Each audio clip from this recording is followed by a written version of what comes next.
الله المبتدئ بالنعم بارئ النسم منشر الرمم راسخ الأمم علمنا ما لم نكن نعلم والصلاة والسلام على نبينا محمد وعلى آله وصحبه وسلم أما بعد فأعوذ بالله السميع العليم من الشيطان الرجيم بسم الله الرحمن الرحيم قاف والقرآن المجيد بل عجبوا أن جاءهم منذر منهم فقال الكافرون هذا شيء عجيب أإذا متنا وكنا ترابا ذلك رجع بعيد قد علمنا ما تنقص الأرض منهم وعندنا كتاب حكيم بل كذبوا بالحق لما جاءهم في أمر مريج أفلم ينظروا إلى السماء فوقهم كيف بنيناها وزيناها وما لها من فروج والأرض مددناها وألقينا فيها رواسي وأنبتنا فيها من كل زوج بهيج تبصرة وذكرى لكل عبد منيب ونزلنا من السماء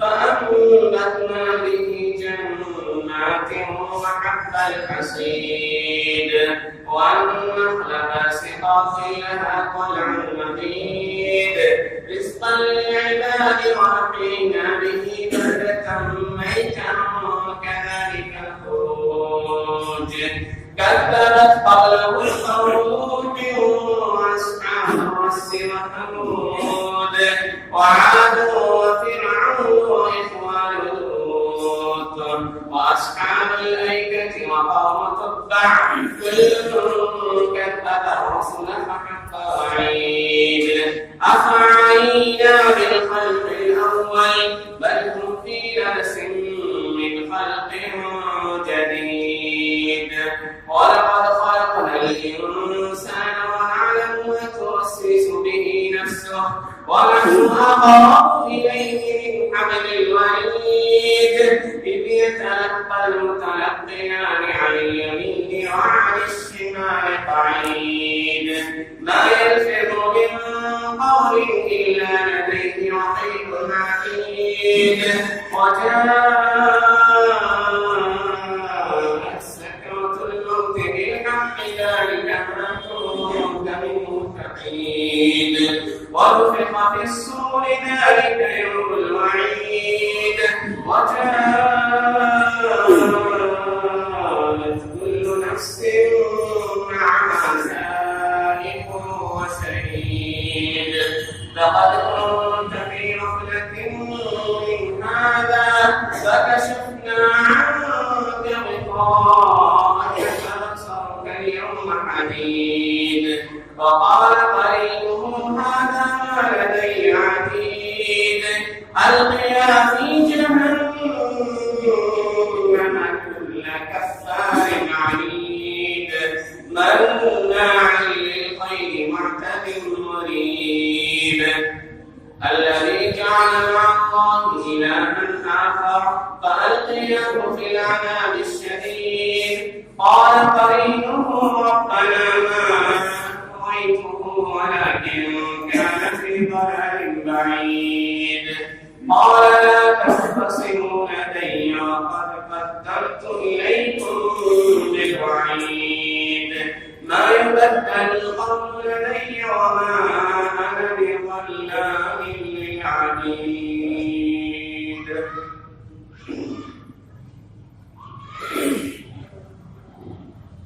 فقال جل شأنه في موضع آخر والله غالب على أمره ولكن أكثر الناس لا يعلمون وقال في موضع آخر لولا ينهاكم الربانيون والأحبار قولهم الإثم وأكلهم السحت لبئس ما كانوا يصنعون. تمام طرح کی تعریفات خوبیاں اور برائیاں اس پروردگار وحدہ لا شریک کے لیے ہی لائق سزاوار ہے کہ جس نے ہمیں اور آپ کو اپنے سیدھے دین کی طرف رہنمائی فرمائی اور اس دین کو ہر طرح کے فتنے، زیغ و ضلال، گمراہی اور طغیانی سے محفوظ رکھا.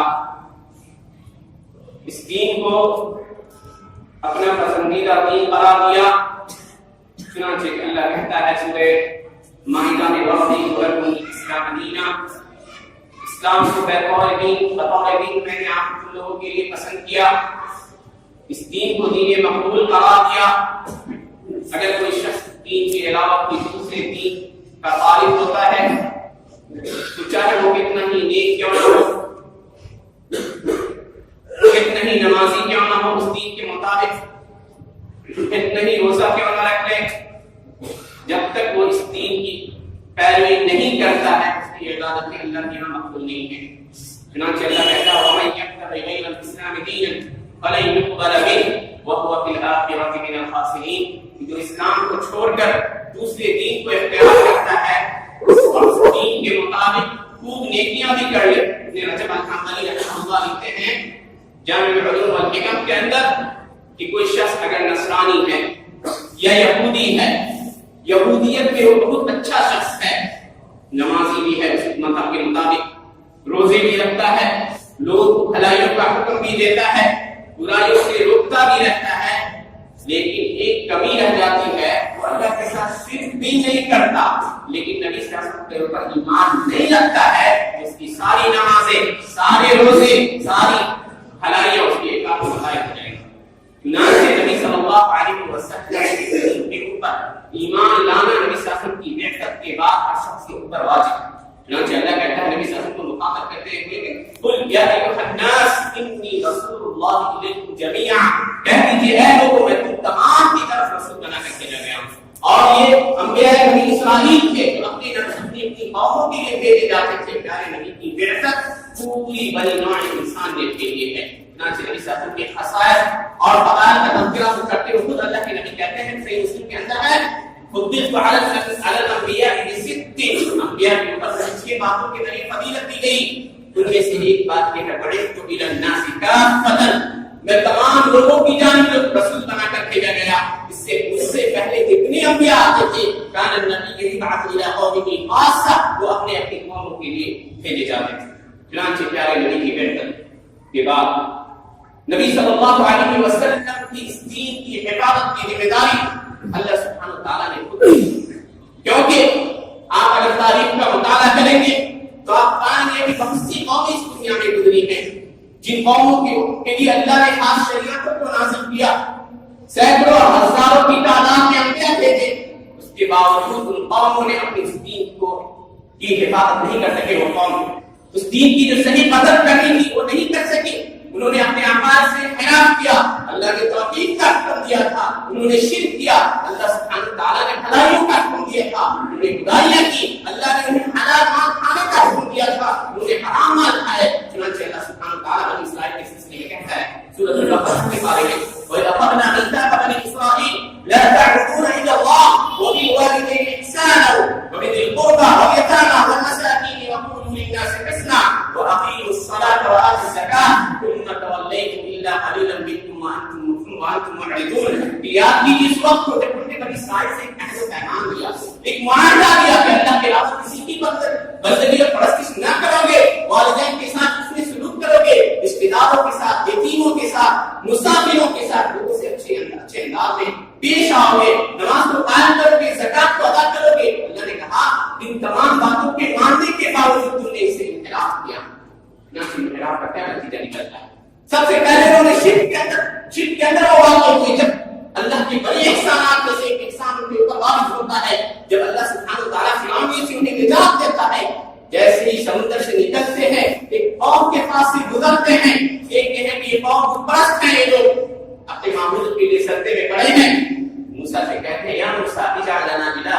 كما الآلهة قال إنكم قوم تجهلون. دیکھا کہ دوسری یہ قوم بتوں کی عبادت میں سرگرم ہے. موسیٰ سے کہتے ہیں کہ ہمارے لیے ایک معبود بنا دیجیے جیسے کہ ان کے معبود ہیں. موسیٰ علیہ السلام حق درجہ ناراض ہوتے ہیں, غضبناک ہوتے ہیں, کہتے ہیں کہ رب جس نے تمہیں اتنے بڑے بڑے فیصلوں سے نجات دی, اتنا جلدی اس رب کو تم نے خاموش کر دیا. تم انتہائی جاہل ہو. اللہ کے ساتھ شرک میں واقع ہوئے, بچنے کو معبود بنا دیا جیسے معبود ہے. اتنا ہی نہیں, اللہ سبحانہ وتعالیٰ نے ان پر بہت انعامات اور احسانات کیے, لیکن ان احسانوں کا نتیجہ کیا نکلا؟ اللہ کے نبیوں کو قتل کرنا شروع کیا. عام جانوں کو تو چھوڑ دیجیے, وہ اللہ کے انتہائی بدگزیدہ ہستیاں جو رسول تھے, جو قاصد تھے, ان کے اور رب کے درمیان ان کو انہوں نے قتل کرنا شروع کیا بس معمولی کسی باتوں کے اوپر. اللہ کو فقیر کہا. اللہ نے کہا لقد سمع الله قول الذين قالوا ان الله فقير ونحن اغنياء سنكتب ما قالوا وقتلهم الانبياء بغير حق ونقول ذوقوا عذاب الحريق. کہا کہ اللہ نے ان لوگوں کی بات سنی جو کہتے ہیں کہ اللہ فقیر ہے. یہود تھے جنہوں نے اللہ کو فقر سے متهم کیا. اللہ کو ڈر ہوتا ہے کہ ہمارے پاس جو دولت ہے وہ ختم نہ ہو جائے. نعوذ باللہ. کہتے تھے کہ اللہ سبحانہ وتعالیٰ نے جس آسمان اور زمین کو پیدا کیا اللہ نے, تو اللہ کو بڑی تھکاوٹ پہنچی. چنانچہ اللہ نے آرام کے لیے یوم السبت رکھا, یعنی سنیچر کے دن کو اپنے لیے آرام کا دن بنایا. نعوذ باللہ. اللہ نے کہا سورہ قاف میں وَلَقَدْ خَلَقْنَا السَّمَاوَاتِ وَالْأَرْضَ وَمَا بَيْنَهُمَا فِي سِتَّةِ أَيَّامٍ وَمَا مَسَّنَا مِن لُغُوبٍ. کہا ہم نے آسمان اور زمین کو 6 دنوں میں پیدا کیا, جو چیزیں ان کے درمیان ہیں ہمیں کوئی تھکاوٹ نہیں پہنچی. چنانچہ انہوں نے اللہ کے اوپر جرأت کی, اللہ کے نبیوں کو قتل کیا, اپنے عقیدے سے انحراف کیا اور اللہ کے برگزیدہ انبیاء اور رسل کو نہ جانے کن کن جرائم سے متهم کیا. سلیمان کو نعوذ باللہ العظیم, سلیمان کو کہا کہ یہ انہوں نے اپنے باپ کی بیوی سے زنا کیا. والعیاذ باللہ. لوط علیہ السلام کو متهم کیا, غرض کے نبیوں کی عزت و آبرو کے ساتھ کھلواڑ کیا, اپنے عقیدے کو فراموش کیا. نتیجہ یہ نکلتا ہے کہ اللہ سبحانہ وتعالیٰ کہتا ہے فَبِمَا نَقْضِهِمْ مِيثَاقَهُمْ لَعَنَّاهُمْ وَجَعَلْنَا قُلُوبَهُمْ قَاسِيَةً يُحَرِّفُونَ الْكَلِمَ عَن مَّوَاضِعِهِ. کہ جب اللہ کے عہد و پیمان کو انہوں نے توڑ دیا, شرک پرستی سے باز رہنے کا حکم دیا تھا, شرک پرستی میں واقع ہوئے, اچھی بات کہنے کا حکم دیا تھا, بری باتوں میں الجھے اور لوگوں کے ساتھ بھلائیاں کرنے کا حکم دیا تھا, برائیوں میں منہمک ہوئے, انبیاء کو قتل کرنا شروع کیا, اللہ کی نازل کردہ شریعتوں میں تبدیلی کرنے لگے. اللہ نے کہا لعناہم, انہیں لعنت کی.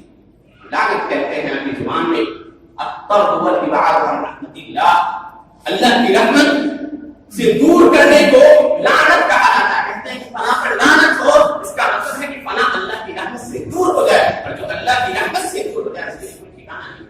چنانچہ اللہ نے کہا لعناہم, ہم نے ان کے عہد و پیمان کو توڑنے کی وجہ سے ان پر لعنت بھیج دی. اور کیا کیا؟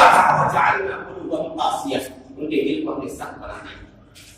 انہوں نے اللہ کے نبی کو قتل کیا, اللہ کے ساتھ شرک کیا, عیسیٰ بن مریم کو متهم کیا, مریم ان کی والدہ کو زنا سے متهم کیا, عیسیٰ کے قتل کرنے کے ترتے ہوئے, سود خوری کو حلال کیا. اللہ نے کہا پورے واقعے کی بہترین تصویر کشی اللہ نے چھٹے پارے کی ابتدائی صفحات میں کیے ہیں. چنانچہ پہلا, دوسرا, تیسرا اور چوتھا صفحہ پڑھ جائے جس کے اندر یہ نصارہ کی اور یہود کی گمراہیوں کا اللہ کتنا خوبصورت انداز میں تذکرہ کرتا ہے.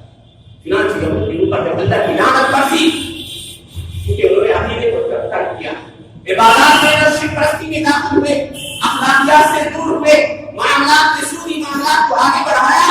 نتیجہ یہ ہوا کہ جب اللہ کی لعنت برسی تو وقت نسب کے صورت میں ایک عذاب ان کے اوپر واقع ہوا جو قانون کا پورا تھا, پوری طرح ملیا میٹ کر دیا. یہ روشن کہتے ہیں المقدس کے شہر کو, حتیٰ کہ ان کی کتاب مقدس توراۃ کو جلا ڈالا. ایسا لگ رہا تھا کہ یہودیت زنا کی ٹھاٹ اتر گئی. ایک شخص سے باقی تھا جس کو اللہ کی کتاب یاد تھی, وہ تھے عزیر علیہ السلام. عزیر جو ایک نیک شخص تھے, کہا اس شخص نے پھر سے اپنی زبان سے, اپنے حفظ سے زبانی اس کتاب کو پھر سے لوٹایا. جب یہودیوں نے دیکھا کہ اتنے بڑے شخص برگزیدہ شخص ہے جن کی کتاب کو پھر سے لکھ ڈالا ہے, کیا کہتے کہ عزیر اللہ کے بیٹے پھر سرکشی میں منہمک ہوئے. اللہ نے سورۃ الاسراء میں کہا ہے ان عدتم عدنا وجعلنا جهنم للكافرين حصيرا. دھمکی دی تھی کہ دیکھو اگر تم پھر گناہوں کی طرف لوٹو گے, پھر شرک پرستی میں واقع ہوگے, پھر انبیاء کے قتل کے در پہ ہوگے, تو ہم بھی تمہارے کی بعثت سے 70 سال پہلے ٹیچرس رونی نامی عیسائی بادشاہ ان پر حملہ ہوتا ہے، کشتے لگا دیتا ہے، یہاں تک کہ پورے بیت المقدس سے یہودیوں کو دلیل اٹھا کر کے نکال دیتا ہے۔ یہ انجام تھا اس قوم کا جو قوم اللہ کے نزدیک میں ہے۔ اس زمانے میں اللہ نے سینکڑوں کی تعداد میں انبیاء بھیجے، مختلف طرح کی نعمتیں ان کے اوپر نازل کی، اور ان کی پیشہ دوانیوں پہ، ان کی سرکشیوں پہ اللہ نے صبر کیا۔ اس کے باوجود ان کی جرأت کو دیکھ لیجیے کہ جب اللہ کی نعمتوں کو ٹھکرانا شروع کیا، اللہ نے انہیں مہلت دی، مہلت دیتا رہا اللہ سبحانہ وتعالیٰ، نبیوں کو بھیجتا، جب حالات انہوں نے بدلے نہیں، اپنی اصلاح نہیں کی، اسی روش کو اپنائے رکھے جس روش پہ وہ قائم تھے، ان پہ اللہ نے اس قوم کو تباہ و برباد کر دیا، غارت کی، اور نہ جانے کتنی بار اس قوم کو ایک اور مصیبت میں دوچار ہوئی ہے۔ عبرت کا سامان ہے یہ قوم ہمارے لیے، عبرت کا سامان۔ جب عقیدے میں نگاہ شروع ہوتا ہے، وہ نگاہ عبادات میں بھی پیدا ہوتا ہے، اور جب عبادات میں نگاہ شروع ہوتا ہے تو معاملات بگڑتے ہیں، اور جب معاملات بگڑتے ہیں تو کچھ باقی نہیں رہتا جو اللہ کے عذاب سے آپ کو بچا سکتا۔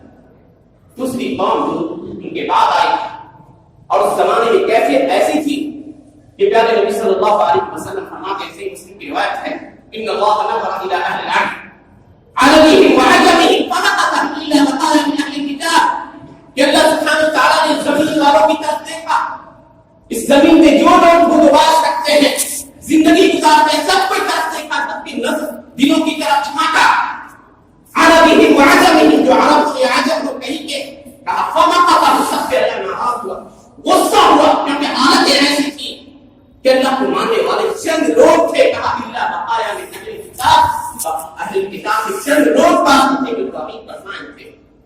چنانچہ اللہ سبحانہ وتعالیٰ نے انہی یہودیوں کی ہدایت کے لیے حضرت عیسیٰ بن مریم کو بھیجا، جو بنی اسرائیل کے آخری نبی ہیں ان کی طرف۔ جب عیسیٰ آئے بطور نبی، اپنی دعوت پیش کی، اللہ کی وحدانیت کی طرف بلائے، تو بہت کم لوگوں نے پیروی کی۔ یہودیوں نے کہا یہ تو یوسف نجار کا بیٹا ہے، نعوذ باللہ ثانی ہے۔ جن لوگوں نے حضرت عیسیٰ کی پیروی کی، حواریین، ان میں سے بہت کم لوگ ایسے تھے جو ان کی شریعت کے اوپر ہو بہو ایمان رکھتے تھے، یعنی اللہ کی توحید، اللہ کی وحدانیت کے قائل تھے۔ حضرت عیسیٰ کی بشریت اور کی نبوت کے قائلین میں سے بہت کم لوگ تھے۔ ان میں پھر بنتے چلے گئے، ایک فرقہ ایسا پیدا ہوا جو کہنے لگا کہ عیسیٰ اللہ ہے، دوسرا ایسا پیدا ہوا جو کہا ابن اللہ ہے، تیسرا پیدا ہوا جو کہتا ہے کہ اللہ تین خداؤں میں سے ایک ہے، نعوذ باللہ۔ معاملہ بگڑتا چلا گیا۔ 325 عیسوی میں حضرت عیسیٰ کی ولادت سے 325 سال کے بعد نیپیا نامی جگہ پہ عیسائیوں نے کی درمیان ایک مختلف فرقے جمع ہیں، ان میں موحدین بھی ہیں جو اللہ کی وحدانیت کے قائل تھے، اور اس زمانے میں حق پہ وہی لوگ تھے، اور یہ مشرکین بھی ہیں جو عیسائی قومی تھے، جن کے اندر وثنیت اور شرکیت ان کے آبا اجداد کی طرف سے چلی آ رہی تھی۔ دونوں فرقہ آمنے سامنے ہیں، میٹنگ میں یہ طے ہونا ہے کہ عیسائیت کی کون سی شکل باقی رہے گی اور کون سی شکل مٹ جائے گی۔ رومی بادشاہ قسطنطین اس وقت اپنا فیصلہ مشرکوں کے حق میں دے دیتا ہے۔ عیسائیت کے وہ لوگ جو چھپ کے قائل کے یا تثلیث کے عقیدہ تثلیث کے قائل کے ان کے حق میں دے دیتا ہے۔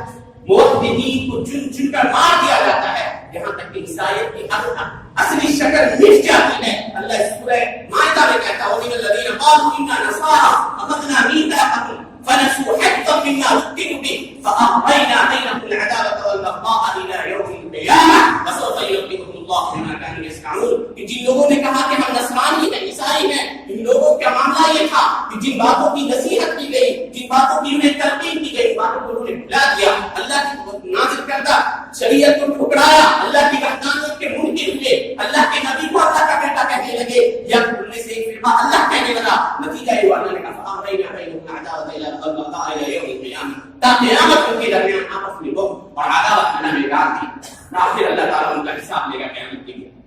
یہ تو پھر جو عظیم الشان بڑے بڑے فرقوں میں مانے جاتے ہیں، ان کا یہ انجام ہوا کہ جب انہوں نے اپنے عقیدے کو چھوڑا، عبادات میں نگاہ پیدا ہوا، دونوں قوموں کو اللہ سبحانہ وتعالیٰ نے مختلف طرح کے آداب سے دوچار کیا۔ اس کے برعکس جس شریعت کو نبی صلی اللہ علیہ وسلم کے اوپر نازل کیا، اس شریعت کی حفاظت کی ذمہ داری کی نبی صلی اللہ علیہ وسلم کی وفات کے فوراً بعد آپ دیکھیں گے ابو طالب سے جڑے ہیں تو کہ فوراً بعد امت کا بڑا حصہ مرتد ہو جاتا ہے. 3 شہر باقی رہ جاتے ہیں جو اسلام کی صحیح شکل پہ باقی ہیں. مدینہ، مکہ، طائف، یہ 3 شہر ہی صرف مسلمان تھے. نبی صلی اللہ علیہ وسلم کی وفات کے بعد کی صورتحال ہے. ریاض کے قریب ایک شہر ہے، ایک بستی کی جوافہ، بنو عبد القیس کا قبیلہ وہاں رہا کرتا تھا. یہ قبیلہ اسلام پہ تھا اور کچھ چند بچے کچے لوگ تھے جو ادھر ادھر نکلے ہوئے. پورا کا پورا عرب مرتد ہو جاتا ہے. یہ مرتدین کئی طرح کے ہوتے ہیں. ان میں سے ایک وہ ہوتا ہے جو پرستی کی طرف مائل ہو جاتے ہیں، چھوڑ دیتے ہیں وحدانیت کو، اللہ کی وحدانیت کو ترک کر دیتے ہیں. ان میں سے ایک فرقہ وہ بھی ہوتا ہے حصہ جو کہتا ہے اسلام کو تو مانتے ہیں، ہم یہ مانتے ہیں کہ اللہ ایک ہے، مانتے ہیں رسول صلی اللہ علیہ وسلم نبی ہیں آخری، لیکن ہم زکات نہیں دیں گے. یہ لوگ زکات کے منکرین ہیں. تیسرا فرقہ وہ ہوتا ہے جو جرأت کا مظاہرہ کرتا ہے، نبی صلی اللہ علیہ وسلم کی عزت اور مکانت کو دیکھ چکا ہوتا ہے.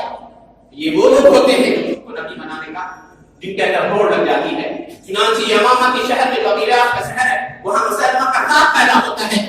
یمن کے اندر اسود عنسی پیدا ہوتا ہے. یمامہ سے کچھ دور آگے چلے جائیے گا، بنی ایرپورٹ کا قبیلہ ہے، وہاں حال سجا بنت الحارث ایک نبی ہے، عورت آتی ہے. یہ سب لوگ مل کے دعویٰ کرتے ہیں. اسی طرح قریحہ اسد بنی اسد کے اندر پیدا ہوتا ہے. یہ سب لوگ دعویٰ کرتے ہیں کہ سب اپنے قوم کی طرف اللہ کے نبی ہیں. معاملہ بہت مشکل ہو جاتا ہے. اسلامی عقائد کا بنیادی عقیدہ تسلسل ہونا شروع ہوتا ہے. کیا مسلمانوں نے بدل کیا؟ یہودیوں نے کیا تھا؟ اختلاف میں پڑ گئے. یہ نبی صلی اللہ علیہ وسلم کی شریعت کو بھلا بیٹھے؟ ہرگز نہیں. اس وقت حضرت صدیق رضی اللہ عنہ وارضاہ کی جرأت کام آتی ہے ایسے ماحول میں جس کے بارے میں اس کی تصویر کشی کرتے ہوئے ام المؤمنین حضرت عائشہ صدیقہ کہتی ہیں کہ ہماری حالت پیارے نبی صلی اللہ علیہ وسلم کی وفات کے بعد ایسی تھی گویا ہم ایک بیت بکریوں کے ریور ہیں جو انتہائی سرد اور تاریک رات میں موسلادھار بارش کی ہو رہی ہو اور بھیڑیوں کے گول میں لپیٹ میں آ جاتی ہوں. ہماری حالت اس بکری کی سی تھی جو بھیڑیوں کے نردے میں آ جاتی ہے. سخت تاریک رات کی ہے، بارش بھی ہو رہی ہے، بچنے کا کچھ ٹھکانا نہیں. عمر بن خطاب جیسی شخصیت ایسے موقع پہ گر جاتے ہیں. کہتے ہیں حضرت ابوبکر کو، جب حضرت ابوبکر یہ فیصلہ کرتے ہیں کہ ہم سب سے لڑیں گے، یہاں تک کہ سب لوگ اسی طرح دین اسلام کو ماننے نہیں لگتے ہیں جیسے کہ پیارے نبی کے زمانے میں مانتے تھے اس دین اسلام کو. عمر آتے ہیں ابوبکر کے پاس، کہتے ہیں یا ابوبکر، اے ابوبکر آپ ان ضائعات سے لڑیں گے. یہ لوگ تو لا الہ الا اللہ کہتے ہیں نا، چھوڑ دیجیے. ابوبکر صدیق کو یہ گوارا نہیں تھا کہ دین کے اندر معمولی سی کمی کی برداشت کرے. انہیں یہ گوارا نہیں تھا کہ نبی صلی اللہ علیہ وسلم کی نبوت کے اوپر کوئی داغ لگا سکے. چنانچہ حضرت عمر کے پیٹ پہ مارتے ہیں، کہتے ہیں جوان فی الجاہلیت، جوان فی الاسلام. اس جاہلیت کے تو بڑے زورآور تھے عمر، آج اسلام میں مسلم ہو گئے. کہا اللہ کی قسم، اللہ کی قسم اگر میں جان لوں کہ مجھ کو چینتے ہوئے نوٹس کھائیں گے، مدینے میں اکیلا رہوں گا، منظور ہے، لیکن سارے مشرکین اور مرتدین اور مانعین کی سٹا سے میں قتال کر دوں گا. 1 سال بھی نہیں گزرتا ہے، پورا عرب سے اسلام کے اوپر آ جاتا ہے. اسلام کی اصلی شکل ظاہر ہوتی ہے. اسلام کو سنگین خطرہ لاحق تھا. ابوبکر صدیق رضی اللہ عنہ کی جرأت اور ہمت کی وجہ سے اللہ سبحانہ وتعالیٰ نے اس دین کی مدد کی اور یہ دین کے اپنی اصلی حالت میں قائم رواں ہوتا رہا، اللہ کے بندوں تک پہنچتا رہا. دین کے اندر مختلف طرح کے فتنے رکھتے رہے، مختلف فتنے اٹھتے رہے، لیکن ان فتنوں کے سامنے جو ہمارے علماء تھے، ہمارے اسلاف تھے، جنہوں نے سرنڈر نہیں کیا، ان فتنوں کا مقابلہ کیا، امت کی رہنمائی کی، امت کو ان فتنوں سے بچایا. مختلف طرح کے مواقع پر ایسے فتنے ظاہر ہوتے رہے. چنانچہ حضرت عمر بن خطاب کے زمانے میں ایک نبی گزرے ہیں، حضرت دانیال علیہ السلام. جب ایران فتح ہوتا ہے تو مدائن صالح یا مدائن جو ایرانیوں کا پایا تخت رہتا ہے، وہاں ایک لاش ملتی ہے، ایک نبی کی لاش. اس لاش کے سلسلے میں ایرانیوں کا عقیدہ یہ تھا کہ جب ان پہ بارش نہیں ہوتی، قحط سالی کا زمانہ ہوتا، تو اس لاش کو نکل کے بازار میں میدان میں لے کے اور اس لاش کے سامنے اللہ سے روتے کے گراتے، اللہ ان پہ بارش حاصل کیا کرتا تھا. ان کا یہ عقیدہ تھا. چنانچہ حضرت عمر بن خطاب جانتے تھے کہ عراق اور ایران کے رہنے والے کمزور ایمان کے لوگ ہیں. کہا فوراً اس لاش کو مدینے لاؤ. مدینے میں لاش پہنچا دی جاتی ہے. مدینے میں ہر کم مچتی ہے, لوگوں کے اندر ایک تجسس اور یہ رہتا ہے کہ جا کے دیکھے وہ نبی کیسے ہے. اور کمزور ایمان والے ایسے انہی چیزوں کی طرف پیچھے بھاگتے ہیں.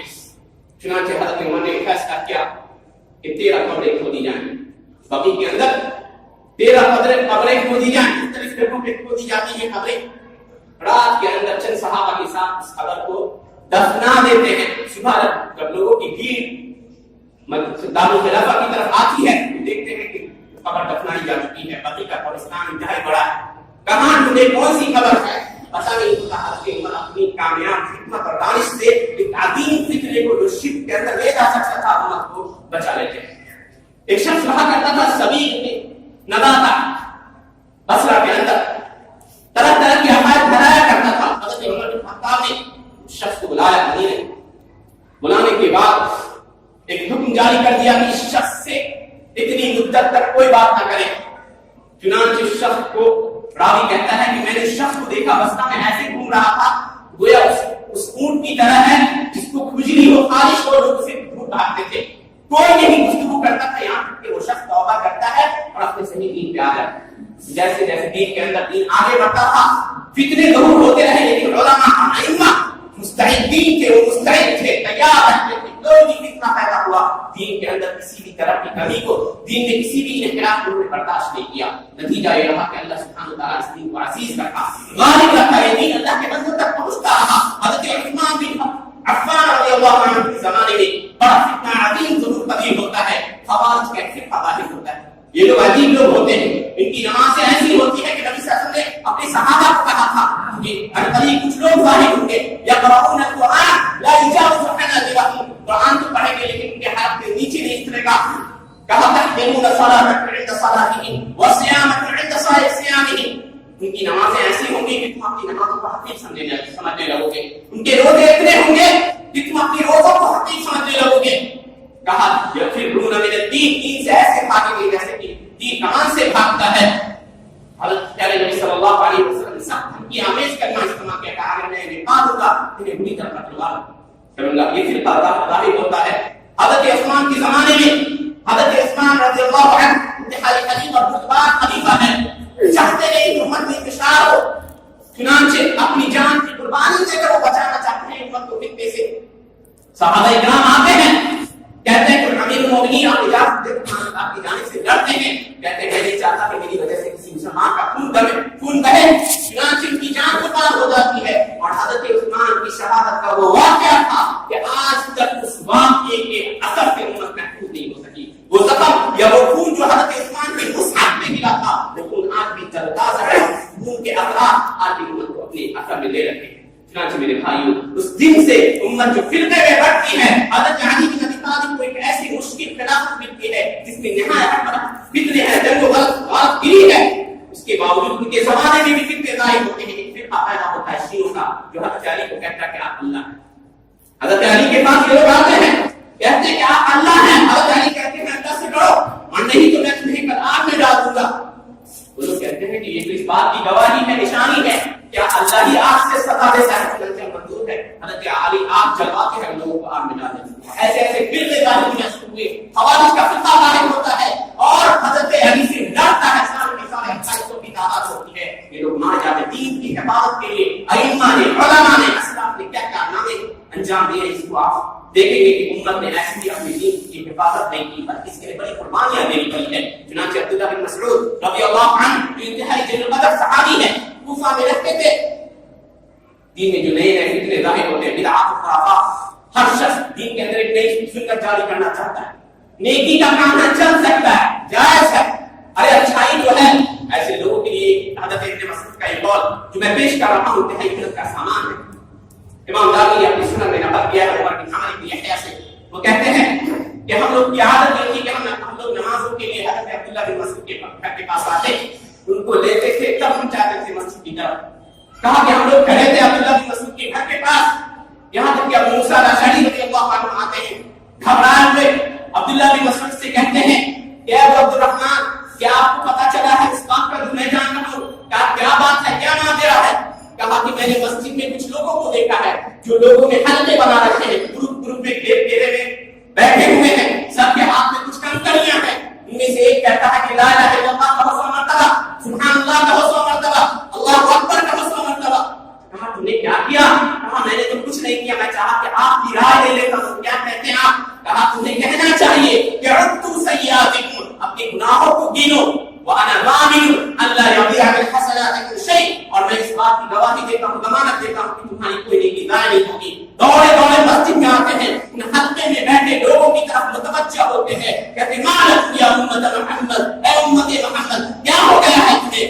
انتم علی ملت یا اہدی من امت محمد، کیا سمجھتے ہو کہ تم نبی صلی اللہ علیہ وسلم اور ان کی ساتھیوں سے زیادہ ہدایت پہ ہو؟ اور مفترق ضلالہ، کہ ضلالت اور گمراہی کے دروازے کے کھولنے والے ہو۔ یہ کیا دیکھ رہا ہوں؟ هذه ثياب رسول الله لم تبلى، یہ اللہ کے رسول کے کپڑے ابھی تک بڑھائے نہیں ہوئے ہیں۔ وهؤلاء اصحاب رسول الله متوافقون، اور یہ اللہ کے نبی کے ساتھی بڑی تعداد میں موجود ہیں، اللہ کے نبی کے برتن بھی ٹوٹے نہیں ہیں، اور اتنی جلدی تم گمراہی کے شکار ہوتے ہو۔ ان میں سے ایک شخص اٹھتا ہے، کہتے یا عبد الرحمن ما اردنا الا الخير، اے عبد الرحمن ہم نے تو خیر کا ارادہ کیا، بھلائی چاہا۔ سبحان اللہ والحمد للہ ولا الہ الا اللہ واللہ اکبر کہنا کیا ایک گمراہی ہے؟ کہا ہاں گمراہی ہے، جس شکل میں تم کر رہے ہو یہ شکل نبی صلی اللہ علیہ وسلم نے نہیں جاری کر فرمائی، اس شکل کے اوپر نبی صلی اللہ علیہ وسلم کے ساتھ ہی نہیں تھے، تو ایک نیا طریقہ، ایک نئی سنت تم نے جاری کی ہے جو نبی صلی اللہ علیہ وسلم کے زمانے میں ہم نے نہیں دیکھی، جو نبی صلی اللہ علیہ وسلم کے اصحاب کو دن پر نہیں دیکھا۔ تم لوگ سمجھتے ہو بہت زیادہ ہدایت پہ ہو،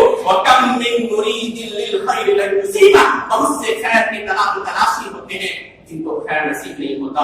جو لوگ دین میں نئی نئی سنتیں جاری کرتے ہیں، نماز کے بعد سروں پہ ہاتھ رکھنا ہو یا نئی نئی سنتیں کا جاری کرنا، سنتوں کا جاری کرنا ہو، یہ ساری چیزیں بدعت و خرافات ہیں، دین سے اس کا کوئی تعلق نہیں۔ ایسے ہی لوگوں کے بارے میں پیارے نبی صلی اللہ علیہ وسلم قیامت کے دن کہیں گے جب حوض کوثر پہ نبی صلی اللہ علیہ وسلم کی امتی آئیں گے پینے کے لیے، تو نبی صلی اللہ علیہ وسلم ایسے لوگ کے چہروں پر نشانی دیکھیں گے، ایک نشانی ہے امت محمدیہ کی جس کے ذریعے قیامت میں پہچانی جاتی ہے، پہچانی جائے گی۔ وہ نشانی ہے وضو کی وجہ سے ان کے آثار وضو جو ہیں، ہاتھ اور پاؤں اور چہرے یہ چمکتے ہوئے نظر آئیں گے۔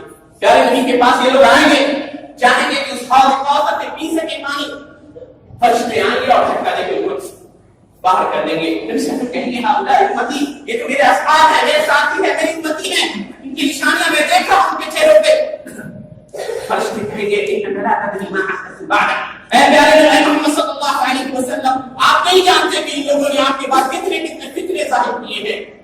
نبی صلی اللہ علیہ وسلم کی زبان مبارک سے یہ کلمہ نکلے گا، سحقا سحقا لمن بدل وغیر بعدی، دوری ہو ایسی شخص کی جو میرے بعد میں دین کو بدل دیتا ہے، جو دین کو بدلنے کے کوشاں ہیں، جو دین میں نئی نئی چیزیں جاری کرنا چاہتے ہیں، دین کو تباہ کرنا چاہتے ہیں، دین میں انحراف کو پسند کرتے ہیں، عقیدے میں خرابیت کو پسند کرتے ہیں، ایسے لوگوں کے لیے نبی صلی اللہ علیہ وسلم کی زبان سے یہی کلمہ نکلے گا قیامت کے دن، سحقا سحقا لمن بدل وغیر بعدی۔ اللہ سبحانہ وتعالیٰ سے دعا ہے کہ اللہ سبحانہ وتعالیٰ ہمیں اس دین کے اوپر ثابت قدمی عطا فرمائے۔